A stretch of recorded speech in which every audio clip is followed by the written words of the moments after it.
Hello, everyone, and thank you for tuning in. This is Kama with Kama Speaks, the online talk show. And today I will be speaking with Katherine Elberfeld. She is a journalist, a Episcopal priest, and she's also an author. I want to thank you so much, Katherine, for being on my show. Thank you for having me. I'm looking forward to it. Thank you. I think I got a little tongue-tied. I apologize. That's okay. Well, Katherine, why don't you tell us a little bit about yourself? Well, as you mentioned already, I am an Episcopal priest. I have served in parishes in the Northern Virginia area, and now that I'm in Georgia, I'm with a church in a nearby town called Roswell, Georgia, St. David's Episcopal Church. And for a long time, my ministry has been outside parish ministry, in that when I was first ordained, I was very fortunate to go through a style of leadership training that's called servant leadership, which means that it has to do with training people in strong, effective leadership that's not dictatorial, not tyrannical, not top-down. It's more collaborative, and it's frankly more fun and more productive than like a dictatorial stance.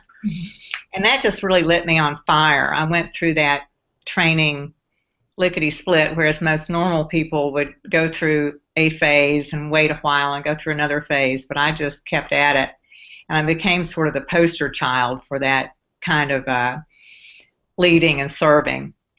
And my observations, that kind of gave me a different lens to look through, as I observed what was going on around me.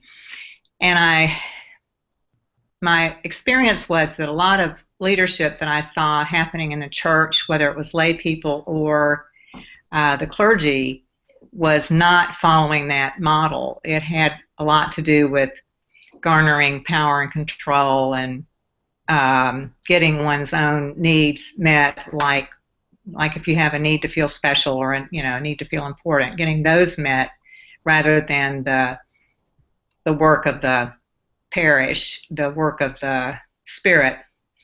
And so I felt led to establish a center where people would be paid to get up every day and come to work and help to spread the word about servant leadership, for one thing, to educate people about what it is, what it isn't, but also to train people in how to be a servant leader. We're very practical in our orientation.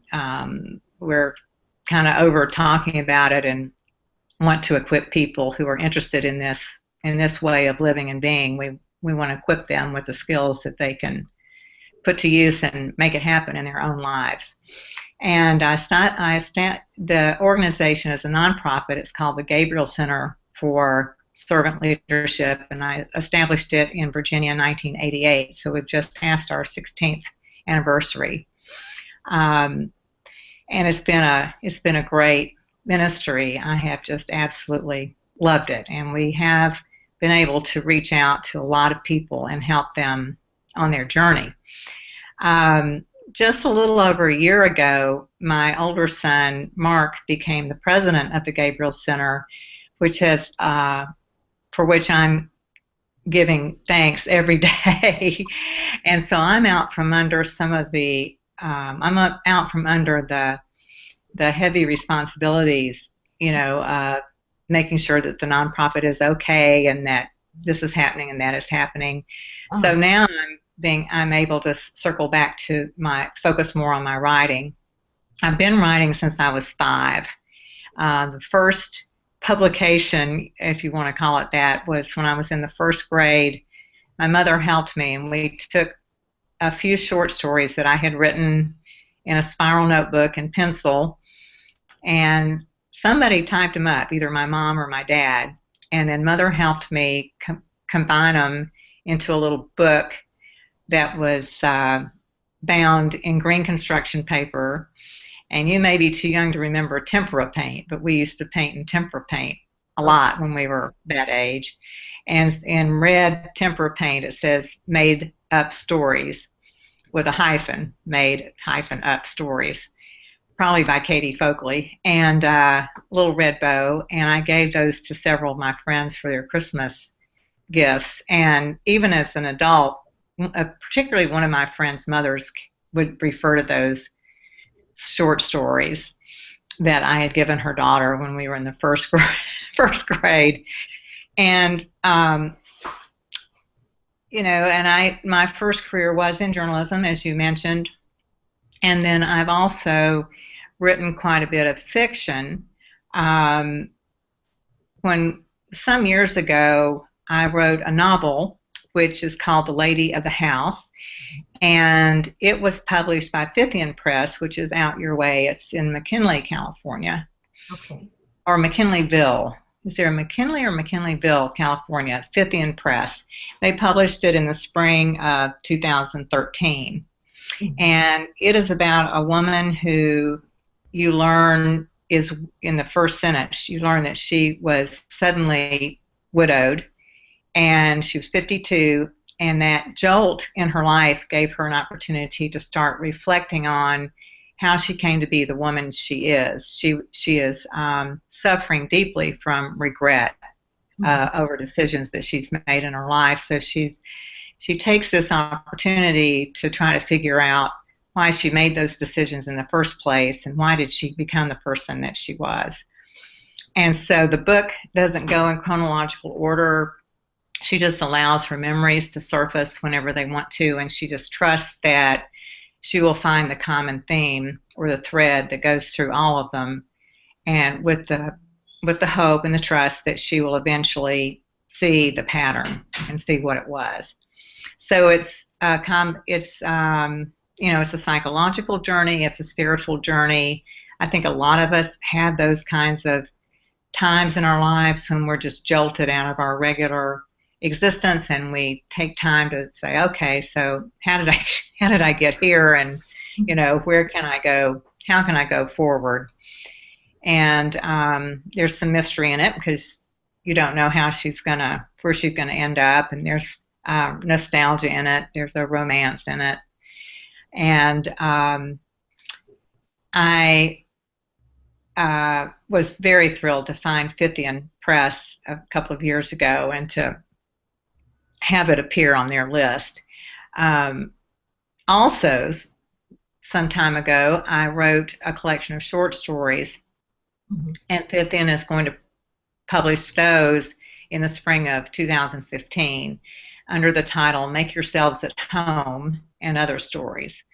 So I'm looking forward to seeing those have a home. A couple of them were published some years ago in a literary magazine in Kentucky.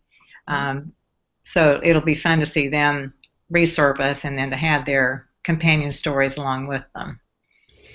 Yeah, well, while I'm hearing about The Lady of the House, it makes me just think about just life situations in itself, whether it's a death or just maybe somebody really hard on their, I don't like to use luck, but when they're hard and they're down, they just don't know where to go, and you have to reflect. Something that actually I've just dealt with fairly recently. I've been down to nothing, and it was a choice of whether I want to live or die, and I had to make a choice. So I reflected on things, and then decided, you know what, this is what I'm going to do to make things happen. And that's where it sounds like it's very helpful, because there's a lot of people out there, they just don't know. They don't know, So what a great book that's needed, definitely needed. Thank you. And it sounds as if you figured out who the lady of your house is. Yes, I have, and it's definitely something that a lot of people don't understand, mm-hmm. that they need to do. We have to sometimes sit back and reflect. Now, going back to what you said you've been writing since you were 5, and that's one of the questions I always ask, because I'm big with entrepreneurship, and I believe that it starts as when we were born. There's something when we were younger. Yeah. It may take a while, but you said at 5 years old you were writing. Mm-hmm. What was that like at 5 to decide to write? Because there's kids that's writing, but it's just something they do because they have to. So what was that like at 5 years old? Yeah. wanted to write. Exactly. Well, I often laugh and say that in our family we have ink in our veins instead of blood in our veins because I'm the fourth generation writer in our family, and my older son is the fifth generation writer. My great grandfather and grandfather and dad were all in the newspaper business, and they were owners and publishers, editors of the the newspaper in the town they lived in. For example, I grew up in Gainesville, Georgia, which is just northeast of Atlanta, and Daddy was the publisher of the Gainesville Times for 16 years. And so I think that I was sort of born with the writing gene in that respect, that it just was. And then as I've gotten older, it just feels as if I'm compelled to put into writing my thoughts, my feelings, my observations, describe the experiences that I've had. Partly it's cathartic, and part of it is as I want to share what I've discovered, So, and the way for me to do that is through writing, telling stories. It is an impulse, and you're right. When you write, it's because you have to. That it's. I saw an old New Yorker cartoon years ago. A guy is sitting on the doctor's examining table with kind of a lump in his abdominal area, and I think it's the doctor who says, "Yes, there's a novel in there, and it has to come out." And that's the way it is. It'll just keep bugging you until you get it out. Yes, yes. Well, that just lets people know that whatever you have inside you, just do it. It is sometimes an urge. I realize I have the urge to speak, so I created this platform to do a show. I love to speak. I've always been that way, and that's why I'm doing, what I'm doing today. So what are some things that you are doing right now? You have a new website that's coming out. Why don't you tell us a little bit about it? It's called KAE Writes, WRITES.com. We're hoping it'll go live about the end of this month. Okay. And it's going to be lots of fun. It's really going to be an interactive community kind of enterprise. We will, of course, feature the Lady of the House and Make Yourselves at Home and other published works. I've been writing for publication since 1975, so we'll have lots of things to share, sermons and newspaper articles and magazine articles and all kinds of good stuff. I even want to put the made-up stories on there, that I gave out to my friends in the first grade, because I think that'd be fun. Oh, yes. And we're going to have a community where people can, we want people to engage with us, let us know what they're thinking, what their journeys are, just like you shared your journey, like the protagonist in The Lady of the House, and we want everybody to do that, just to write in and tell us what's going on, tell us about their journeys of discovery and self enactment, I guess you would say, just finding out that you're the lady or you're the man of your own house, and what does that mean? And we'll have book groups so that we can either meet and talk about some of my books, or people in the book group can pick out a book, and the group will read it and meet and talk about it virtually. And so we want it just to be as interactive as possible, so that it's not one thing that I am very it's a non-negotiable with me, is that this be a discussion that we're all in together. It's not all about me, if that makes any sense. Yeah, that's excellent, and that's what I love about technology. It's because you can do so much with it. You're not limited, like you said, bringing up some of your old writings, some things that you've done in the past, Hmm.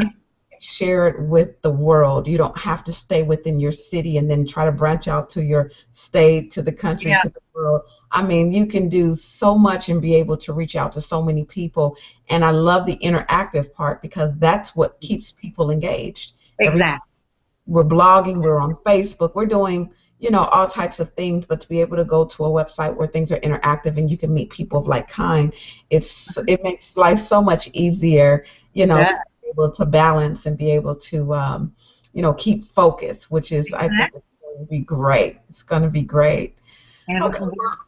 we're also going to encourage people to submit if they want me to write a review of their book. As long as they provide me with a copy of their book, then I'll do that. And then if they want some editing done, I've served for years and years as an editor. So if they were working on a short piece, say a short story or meditation, anything like that, they could send it to me and I could edit it. We'll list out my credentials so they'll know that they can trust me to do a good job with it. And I'll charge for that service, but everything else, the book groups and the reviews and all that, we'll just do as a community. And I think it's going to be really fun. Oh yeah, and you have to get paid. You still have to get Yeah. paid. I still have, even writers have to eat. Yes, yes, yes. Definitely, but I love the vision. I love what you're doing. How are some ways they can get in contact with you? Well, that is a good question. Once we have the website going, there will be an email address attached to it. Um, and what we could do, would it work for us to just let you know once we go live? Yeah, And then you could maybe let let your followers know that it's live and then they can reach us that way. yes. And what I'll do, because I can once you get me the information, I'll post this video on my actual website, and that way all the information they can go directly to you Perfect. via the website and via the video. So they'll still be able Yeah, to see the video. So wonderful. yeah, 'Cause so that's what we want. We want, exposure. more the more the merrier, because like you said, that the engagement is what's so fun. It's Yes. just so fun. Yes, yes, and what I did, for those that are watching via Google Hangout, her information, if you want to like her page on Facebook, it's called The Lady of the House on Facebook. You can just click here, go directly there, and like her page, and be able to follow her on her journey and what's going on, and keep updated. It'll also be on my website, all the information as well. Also on my what I'm on now on my YouTube page. It's there, my Google Plus, everywhere I am, it'll be as well. I want to thank you so much, Katherine, for being on. Is there anything you want to leave my guests before we end? Just that we're I'm all sorry, on a, my audience. I said my guest, my audience. just that we're all on a journey. You just spoke about it. I'm on a journey. You're on a journey. We're all on a journey, and let's do it together. Yes, yes, I love that. I love that. Let's do it together. And for those that are watching, yes, please support. Make sure you go to our website and visit. It doesn't hurt to try something once, and check it out, especially if it's something that you're doing. And she's doing the editing, helping you out with your books and everything. So make sure you check her out. Also, if you want information about me, you can go to my website, which is commaspeaks.com. That is commaspeaks.com. Thank you all for watching Comma Speaks with Katherine, and you guys make it a great day.